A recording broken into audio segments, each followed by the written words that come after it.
Now I have the distinct opportunity of presenting a friend that I met when I first arrived in this great state of Virginia in 1992 at our home church of St. John's, Norfolk. And I really befriended the family, and I feel like one of the family members. So Krystal Dent is no stranger to the Portsmouth-Richmond Roanoke district. Her profession is in the insurance industry, and she has a well-rounded resume in insurance, and she has helped me throughout my ministry as I've pastored here in the Virginia Conference and doing some things, and she did some things personally also for me. So again, I thank her for the work that she's already done on the district of helping some churches to attain insurance, church insurance. It is a struggle now. It is a strain. But as I said to you all, is that we have to be proactive in our work and not be reactive. And that means that we need to do our due diligence in walking our churches, walking our properties, and identifying issues before they become a catastrophic event. We shouldn't have to wait until the insurance inspector come and say, we can't insure your property because of these lists of things. And so I asked that Sister Dent would come and be with us and share with us some things in the industry that is not always disclosed to us when we go and talk to a representative. And so I'm grateful to have her as a friend, as a sister, and as someone on the district that I can call and get sound advice from when I'm trying to articulate myself in transacting insurance situations. Amen. Whether it be life insurance, whether it be car insurance, home insurance, or commercial insurance, or builder's insurance. Amen. Because at some point in time, as pastors, you will be building and expanding, and there's a different type of insurance that you have to get. Contractors insurance, there's just so much stuff out there. So without me saying anything else, Sister Krystal Dent, Krystal Jones-Dent, will you please come on up and share with us on today. She represents Farmers Insurance, and I believe she owns that Farmers Insurance, and so we want to be able to glean from your experiences and your wisdom as we continue to navigate this world of insurance industry. Good morning. Whenever we have a meeting, I always start with a Bible verse. And today, this one is part of my background. Proverbs 3:6, in all your ways acknowledge him, and he shall direct your path. Okay? The reason I use that one, you'll find out in just a few moments. Thank you, President Elder Hunter, for allowing me to come today to speak with all of you. Some of you I've spoken with, some of you I've helped. I'm always a phone call away. If you call me, and he's going to give you my cell number, I'm going to answer hello. It is my personal cell phone number. It is on at all times. If I go on vacation, I'm still going to answer you. I always do that. First of all, I wanted to let you know I've been in the insurance industry for 32 years as of last month. I own my own farmers insurance agency, and I have for the last 22 years.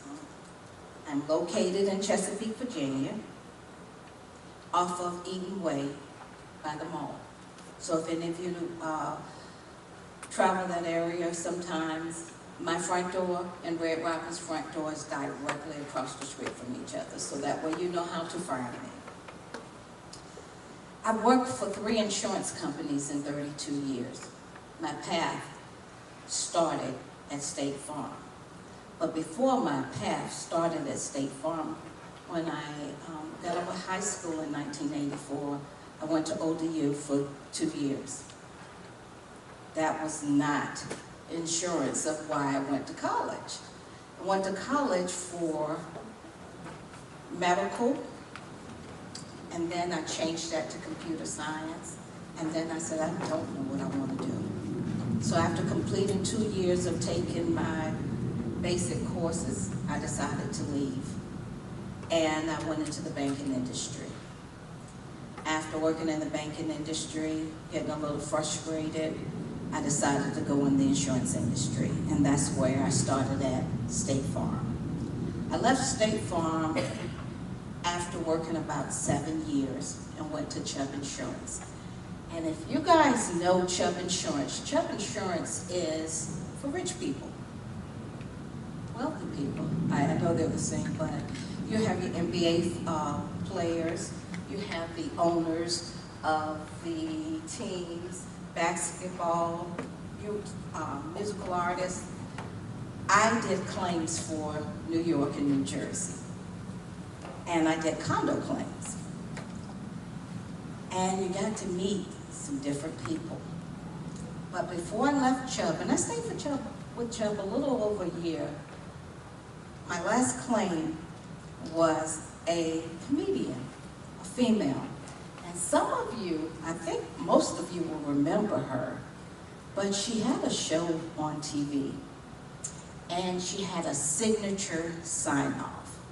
And she would start off at the end, I'm so glad we had this time together, just to share a laugh or sing a song.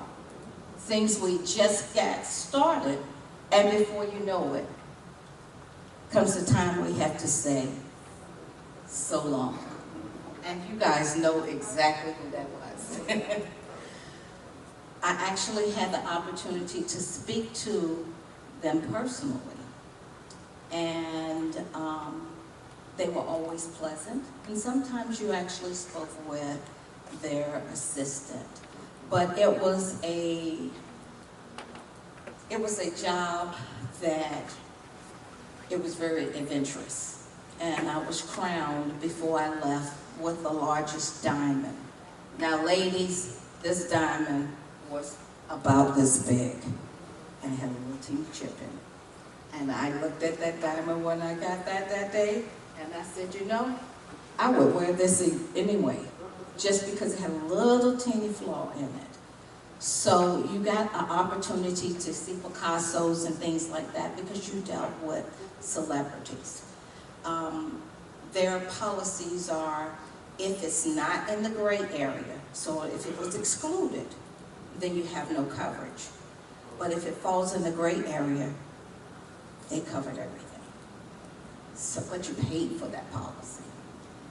I left Chubb and I went back to State Farm. They offered me, back then, divorced mother 3, they offered me $15,000 more a year. I said, I'm gone, and I left. Then I decided to venture out on my own. In the insurance industry, I specialize in a wide array of insurance programs for both families and individuals, including coverages for homes, condo owners, renters, auto, motorcycles, boats, RVs, life insurance, personal umbrellas, vacation homes, Airbnbs, classic cars, collectibles, antiques, commercial insurance, and so much more. You're talking about flood insurance, builder's risk, vacant homes, vacant buildings. My passion is commercial insurance. I write a lot of commercial insurance. My staff do the rest. I help business protect their personal and business assets. Most recently, I've been spending a lot of time in the 2nd Episcopal District helping with the church insurance. We have 3 carriers right now who are non-renewing a lot of churches. And some of the things I'm going to tell you as we continue on, you'll understand why. a lot of the churches are being non-renewed because the insurance company considers the churches as a high risk. Also, the rates for one particular company are not in line for churches. Right? There is Guard One, Brotherhood Mutual, and Church Mutual who've been non-renewing. Church Mutual really was non-renewing because they were taking substantial losses. They were undercutting the price. So let's just say the average church is $200 per square foot. They were charging like $100 or $75, and they were finding themselves actually spending more than what the revenue. There's something called reinsurance. And reinsurance is where an insurance company actually buys insurance to cover what their exposures are. And that's what happened with Hurricane Andrew. A lot of the insurance companies went bankrupt because they did not purchase reinsurance.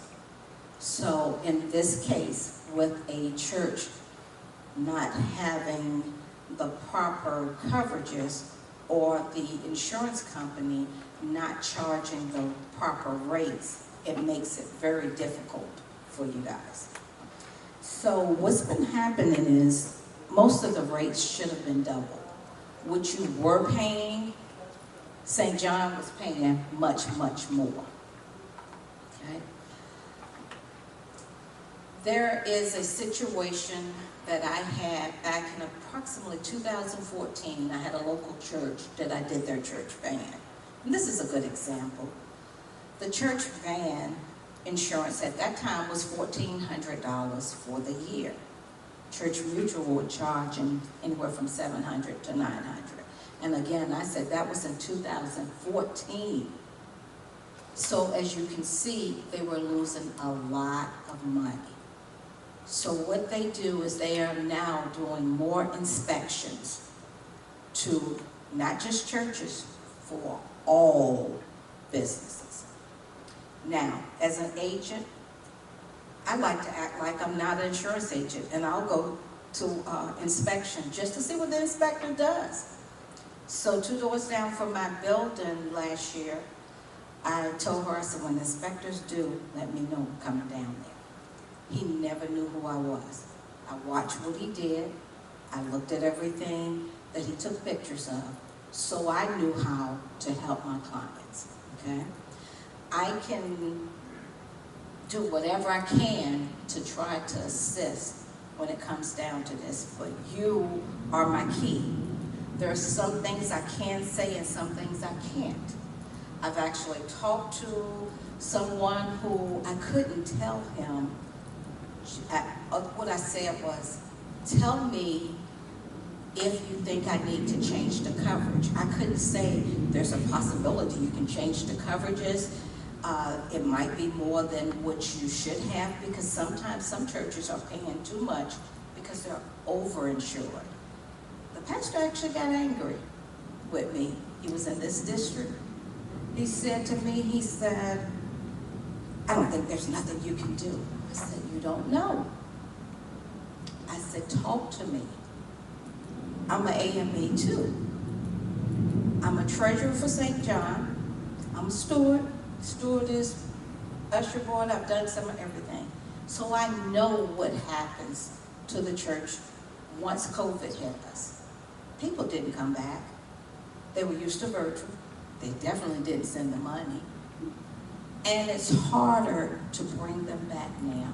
They've gotten so accustomed to staying home, accustomed to looking at services online, and not being as active as they used to. And the churches really need their funds to continue on. So trust me, you can't tell me, oh, that's too high. I already know. I know what you're doing. I know what's going on. I know how hard, how difficult it is to have a higher premium and wanting to figure out how can I pay this today. So what I'm going to do is give you a little information on insurance. And I'm going to pick out a few key things. I'll give you an opportunity to ask questions because I want you to protect the church. And there's a lot of things that we can do to protect the church, to try to ensure that you don't have a problem when this insurance company knocks on the door and says, I want to inspect, and what they're looking for. Also, if I do a policy for you, I'm going to tell you, make sure you have all combustibles moved from the water heater.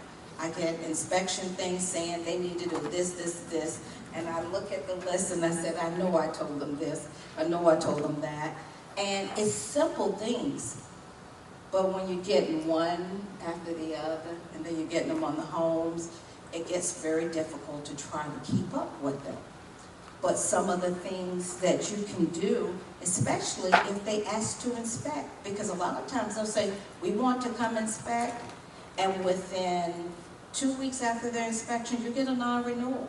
They usually do it right before your renewal, and the reason being is they have X amount of days they have to get that non-renewal out. They're targeting churches that were built in the early 1900s. Churches that have more than $5,000, or $5 million worth of insurance. That's their cap. And they're looking at the churches that have steeples as well. So they've got a criteria that they're looking at.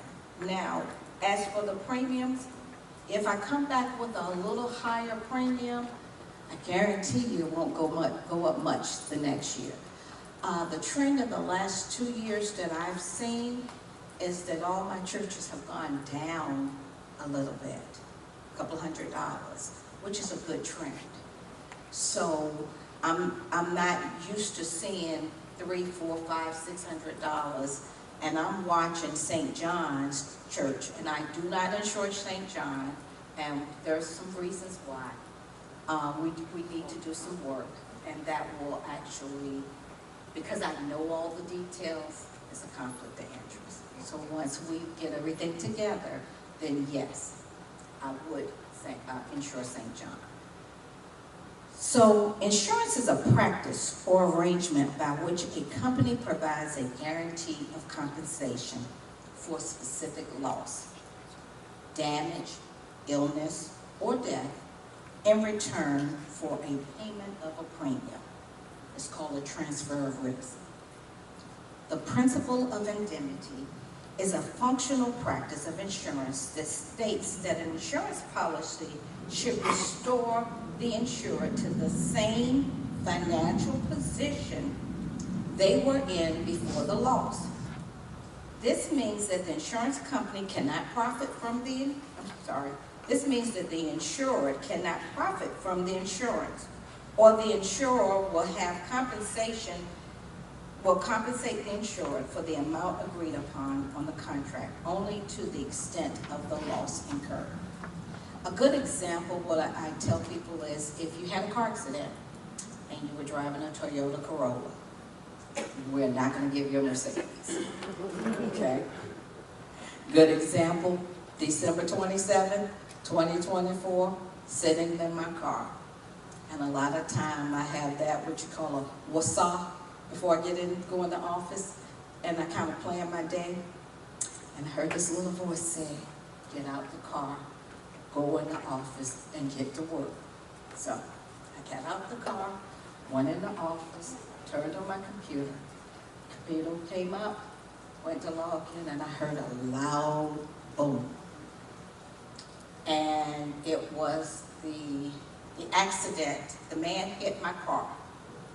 And when he hit my car, he hit the driver's side, rear quarter panel, and rear bumper near my gas tank. He pushed my car to the curb, so the passenger rear tire was pushed to the curb. And he stayed on his accelerator, and he rolled my car 300 feet into another car. Stayed on the accelerator.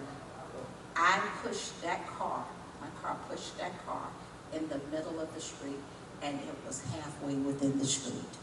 Okay? It was an accident, what they call a freak accident. What if I had been in there? What if I hadn't followed my inner spirit that told me, get out? I know the Lord was looking out for me because I would have gotten hurt. They said, your car has $17,000 worth of damage, and we don't know what's wrong with the inside. We're going to total it. Here I am saying, we're going to total my car. 1.99 interest rate. Pay about $24 a month interest. My car is a little bit more than halfway paid off. It was only 3 years old, a little over 3.5 years old, 40,000 miles. And I haven't replaced it yet. Good thing I wasn't upside down. But things happen to me too. Not just you guys. The insurance agent go through it too. Had to deal with State Farm. Gave them my credentials. Guess what? Had to threaten them that I was going to file a complaint on the Bureau of Insurance. And when I threatened them, I told the lady, when I file this complaint, you will be fined whether you are found at fault or they fine against me. Went to her supervisor the next day. That lady called me up apologizing and gave me what she was supposed to give me. In the churches now, a lot of our churches were built in the early 1900s.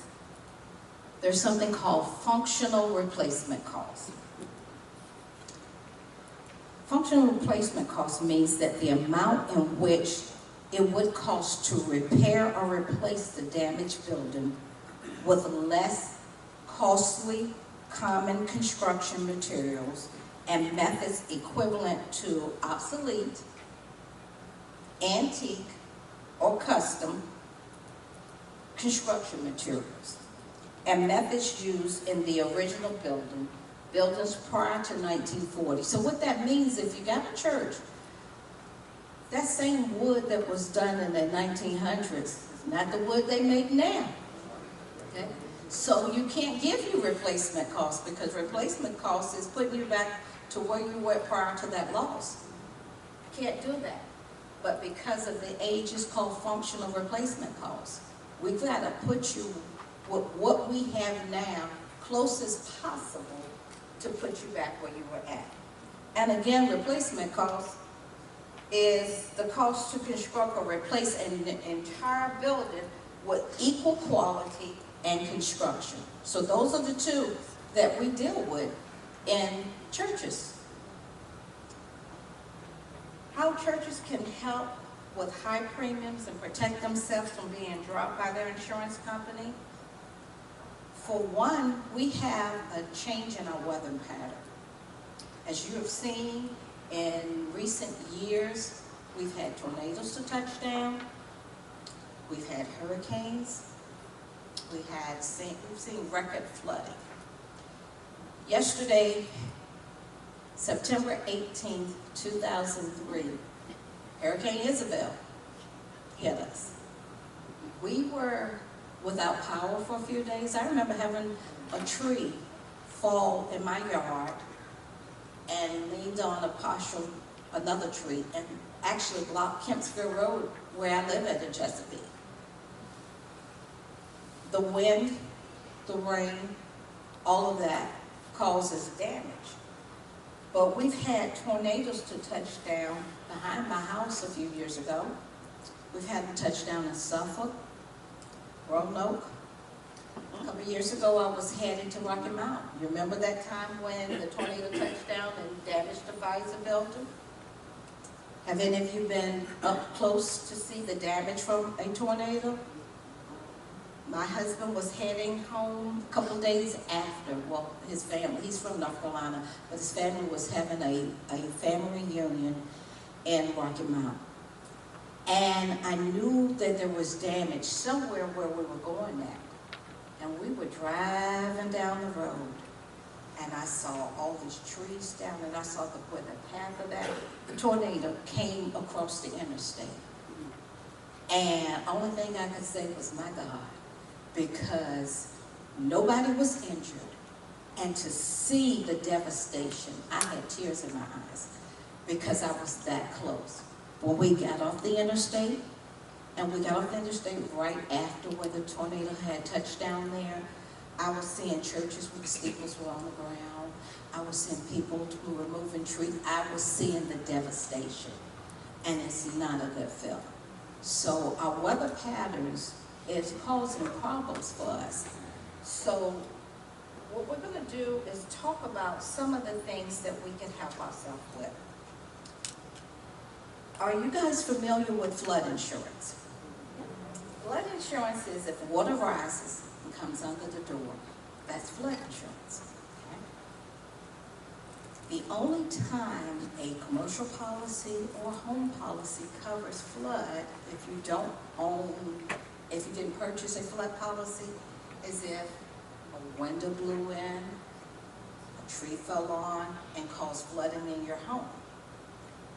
And when you try to talk to people about flood insurance, because I have some churches that have flood insurance, and they're in a area that's more prone to have flooding. But when you talk to people, they say, well, FEMA's out there. But did you know that FEMA doesn't give you anything but a little money for you to get some clothes or some food or something? But they give you a low interest loan. And a lot of people don't realize that. They give us nothing. They give us pennies pretty much. So everybody, really, because we're in a coastal area, needs flood insurance. And again, some of our churches definitely. So things to prevent us from being flagged by the insurance company. Regular inspections can help identify potential hazards and ensure a facility is up to code. Inspections include looking at your electrical and plumbing system, checking the roofs for leaks, and inspecting your walkways and parking lots for damage. I'm gonna stop there. Parking lots get these little holes. Sidewalks has these cracks. Women wear heels. Our heels go into those little cracks. Those are liability claims for the church. So you want to make sure that you're protecting your members as they come in, making sure that there's no claim that you could have avoided. In turn, it's essential to prevent accidents and injuries among staff and church members. Consider implementing regular cleaning, maintenance equipment, and repairs any damage to the building or the property. Safety procedures. By having a safety procedure clearly established, you can create a safer place. Do you have guidelines for using equipment, handling hazardous materials, or responding to emergencies? If not, now's the time to establish a protocol to prevent injuries. Provide adequate lighting. Are your parking lots and stairwell well lit? Adequate lighting, especially in those areas, can help prevent accidents. Therefore, I recommend ensuring that the areas of the facilities are well lit. That also means that those burned out bulbs you've been putting off replacing need changing. Secure your premises, just like your home. Your church facilities should feel safe and secure. Securing the premises to help prevent theft, vandalism, and other injuries. Therefore, all doors and windows should be locked when the church is not in use. Tree limbs, shrubs around windows and doors, you might want to trim them because people can hide there. You don't want anyone coming into the church to be attacked. Also, you should install cameras and alarms. Theft is excluded in most church policies if you do not have an alarm system and it's monitored. And most of y'all did not know that. Develop a relationship with your local police. Ask them to report suspicious activity around the church, even the neighbors. Also, so when it's time for inspection, make sure all your smoke alarms are working. Make sure that you have all of your fire extinguishers updated. It should be updated once a year. The fire marshal comes to my office every year and inspects my office. And I make sure I run, and it's like $14 for each fire extinguisher. I have those updated, okay? Another thing that they get the churches on is having combustible materials around the water heaters, because that stuff can catch on fire. I'm trying to think of a few that I get on people about. Circuit breaker box. We get a trip in our circuit breaker. What do? We put a little sticky on that circuit breaker box, but we know that that's the one that keeps tripping. Well, the insurance company, the inspector picks up on that, and they take a picture and says there's something wrong with that box, because you have those stickers up there. So those are some of the things that mainly they are looking for. There are different things that each company, they're red flagging by just walking in. They're checking exit lights to make sure that they're properly lit. Just trying to think of a few more. Give you a couple of things that I have noticed recently. Recently, I did a church in my district who was being non-renewed. And when I started that policy, what I always ask them to give me the loss run so I can see if there's any claims, and then have the insurance company email you the full policy. Because it's a couple hundred pages. So I'm only going to print the pages that I need. But looking at this policy in June, I had every page out, and I'm looking at this church, and this church had a few rental properties. And they had two policies. Couldn't understand why. But what I discovered was this church was never insured. For the last 7 years, they have been paying the $1.1 million on their rental property and $200,000 on that same rental property. The insurance agent made a mistake. They never realized it. I was scratching my head, going back, re-looking at everything. Then I took a highlighter because they told me every property, and I highlighted every property, and the church address was never there. I said, I got something to show you. And when I showed it to them, their mouths went wide open. Annual reviews. Review your policy. Know what's in your policy. Know what your deductibles are. Make sure that your coverage match what you need. You know, you have the building, but you also have your contents inside. There are some churches that have rental properties that have no loss of revenue. So if that rental property burns and they're not getting that income in each month, they have no coverage for that. And the insurance company will pay 6 months to a year worth of rental income. You wouldn't want to lose a couple $1,000 a month that you're counting on. There are a lot of things that are there, but because you don't know, you have to ask. You can call me at any time and ask a question. Also, we need to be careful as a church allowing people within our church without the proper coverage to protect the church. Churches are renting out spaces to non-members, and something happened and the church gets sued. Perfect example, down the street from my office. A little something about me. I do ride motorcycles. My husband does too. And there was a motorcycle dance. I was not there, but two women got into a fight. And the woman took her stilettos off and hit the lady in the eye with it. And who did they insure? Who did they sue? The builder. Not the person having the dance or the person who rented the facility. So you want to make sure that you protect the church when somebody comes into your home, because the church is your home. When someone comes in there, you want to make sure that they have liability coverage for whatever.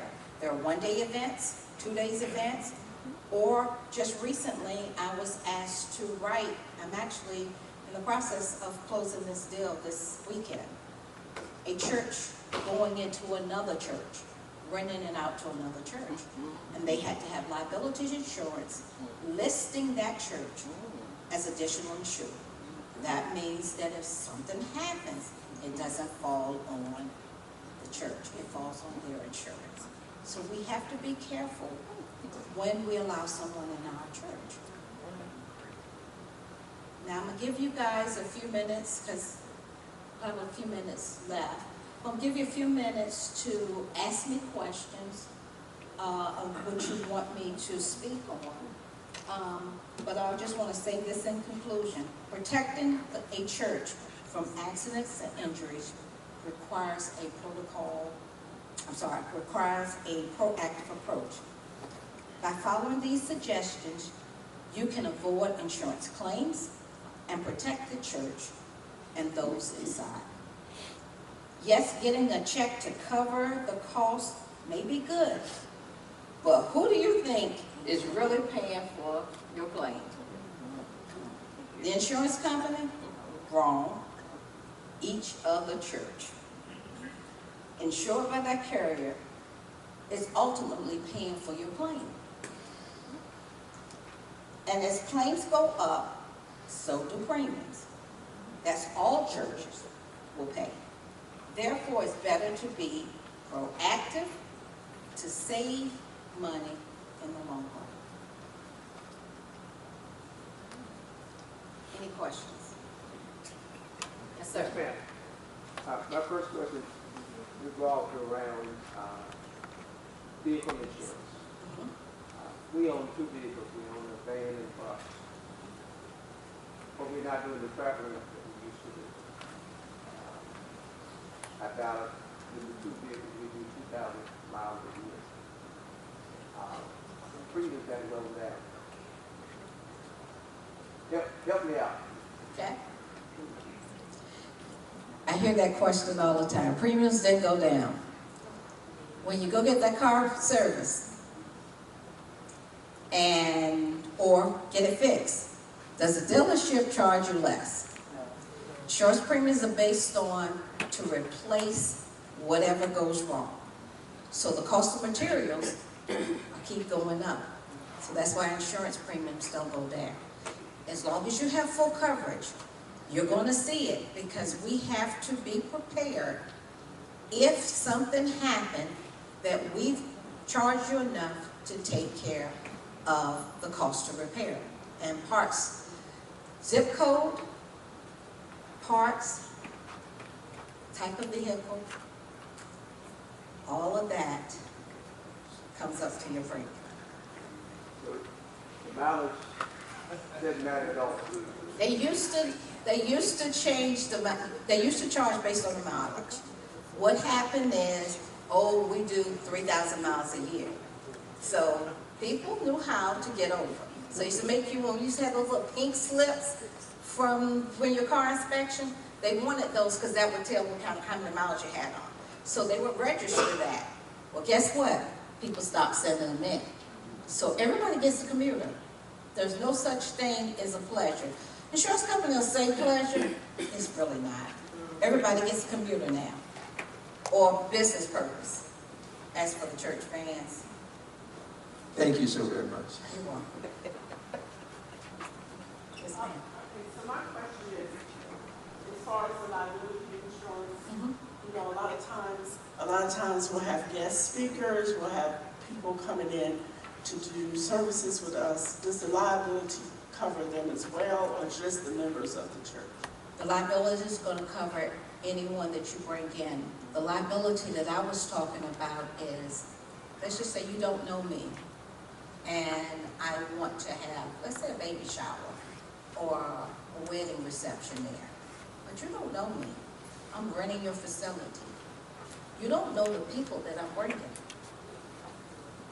So you want to protect the church from being sued. A one-day policy, depending on what's the circumstances, what type of events, the ages.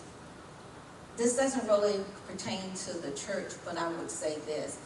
With wedding receptions, when I do those policies somewhere else, we have to ask, is alcohol involved? Is there BYOB and things like that? That brings up the cost. But a little liability policy, depending on, could be anywhere from $200 to $600, but that protects the church from being sued. Thank you. Yes, sir. I have a question that relates to facilities or the buildings that have been grandfathered. So, to what extent does the current policy reflect that the building has been grandfathered because it met standards 40 years ago, but now today's code, it would not, but they've been grandfathered. So how does the premium reflect that, if it at all? You need to make sure that your policy has ordinance of law. What is it called? Ordinance of law. And what that is bringing you up to today's codes.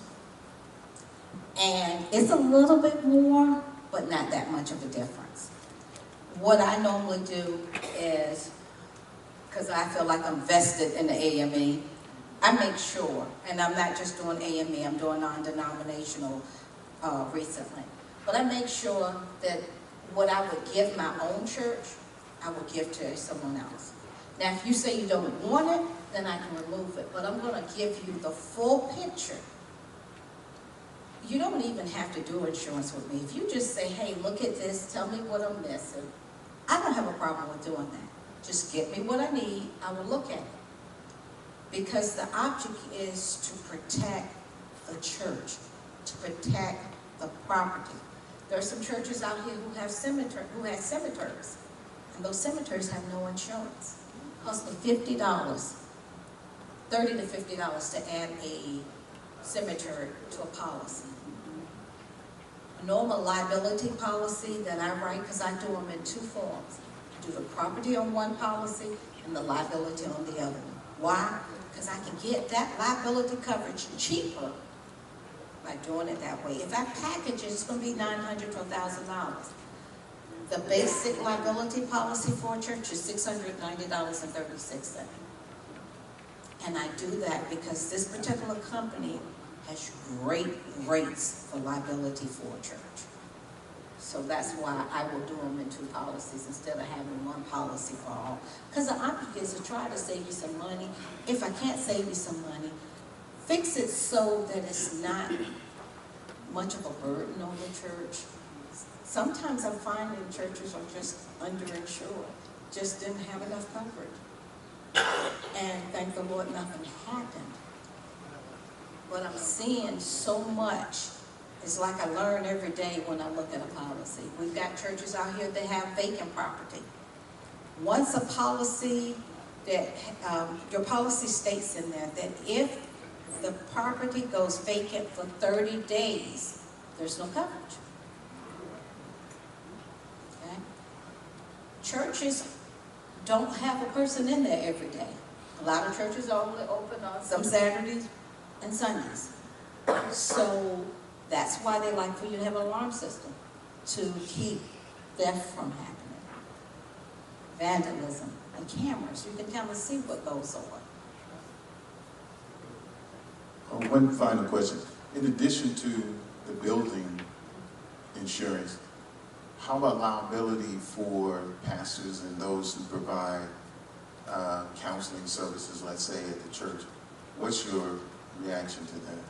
It's automatically included. It's automatically included? I make sure the clergy coverage for counseling and all of that are in the policies. Okay. Also, I try to make sure there has been no pending sexual harassment cases or molestation cases. I had a church who contacted me last year who had to close their building down and sell it to another church because they had a school in there and somebody touched one of the kids there.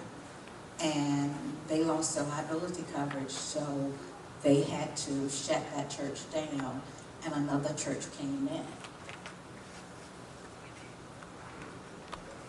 Yes, sir.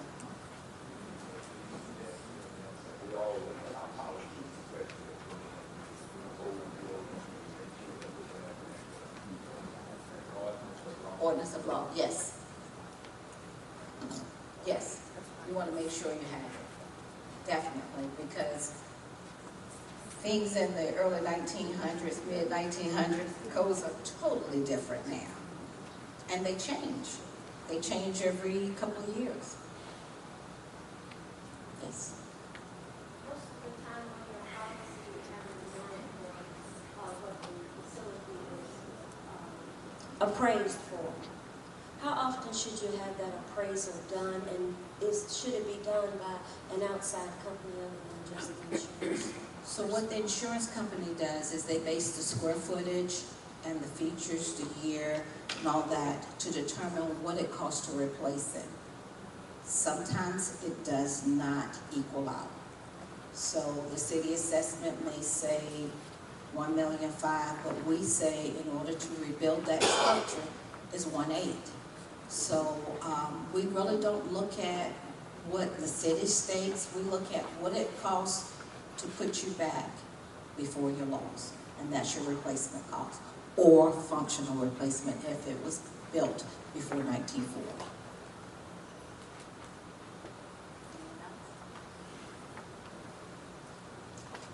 I have a commitment to a funeral in a few minutes for one of my clients and a longtime friend, so I will hang around for a few minutes if you need my card. You can call me anytime. My card only has my office number on it, but if you call my office and you need me, you would just tell one of my staff you would give me her cell phone number, and they normally do. Yes, sir. I need to witness to the testimony. She has helped St. Paul Winchester greatly, so I want to say that out loud. St. Paul Winchester, St. Paul Stanfield. I've done quite a few, but you just want to protect yourself. If you're building a church or if you have a plan, there's builder's risk out there. I can do it. Farmers allows me to use my independent license. So if it's something Farmers doesn't offer, I use my independent. A lot of times I do church vans under Progressive. I have an appointment with Progressive.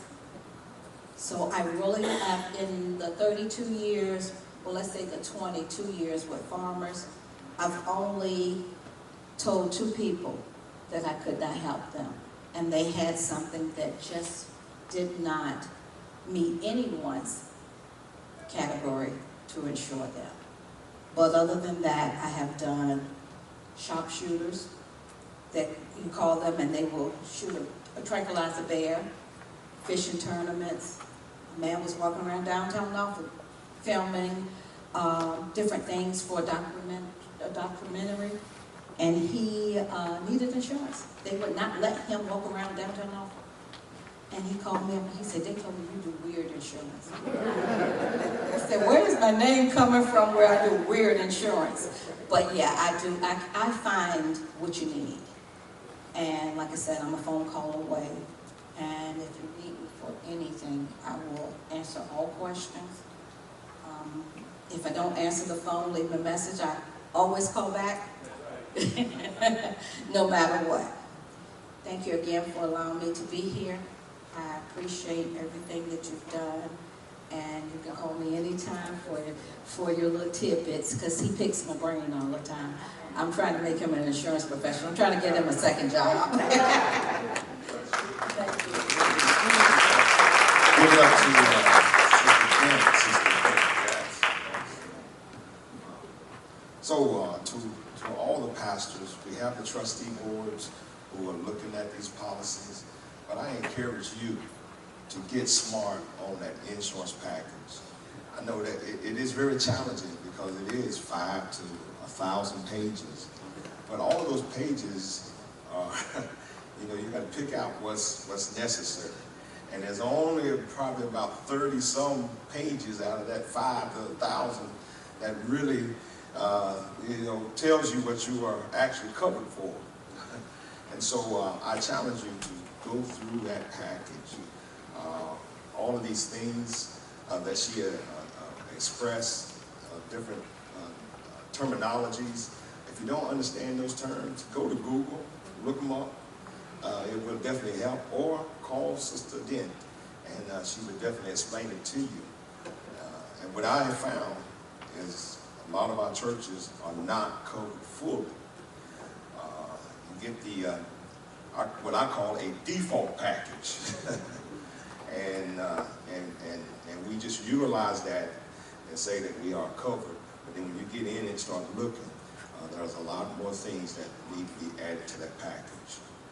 So I challenge you to get smart on that package, to save the property of the church, save the membership, some finances. If something happens and you get sued, you're going to have to pay it one way or the other. Either through insurance or special programs that we're going to have to raise to take care of that situation. All right, again, thank you. We are back on time.